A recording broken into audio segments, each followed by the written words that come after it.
আপনাদের কাছে আবারও বলছি, যেহেতু ছয়টি মসজিদের ইমাম সাহেবদের টাকা উত্তোলন করা হচ্ছে একসাথে, এই টাকাগুলো ভাগ করে 6 মসজিদের ইমাম সাহেবদের দেওয়া হবে। তারপরে একটু সেই দিকে লক্ষ্য রেখে যার যতদূর সম্ভব একটু আন্তরিকভাবে দেওয়ার চেষ্টা করবেন, এই আশাবাদ ব্যক্ত করি।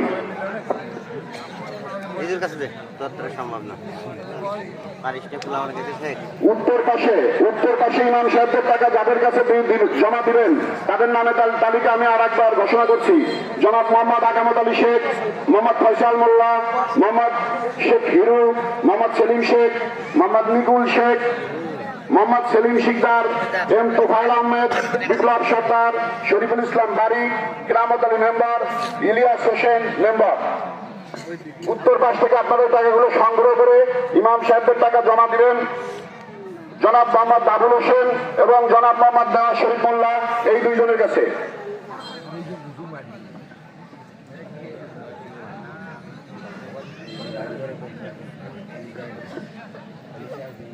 আপনারা একটু দয়া করে কেউ ধৈর্য হবেন না, কারণ আসলে আমিও যেহেতু গ্রামের বাইরে থাকি, আমি জানি ঈদে কষ্ট করে বাড়ি আসার কি যন্ত্রণা।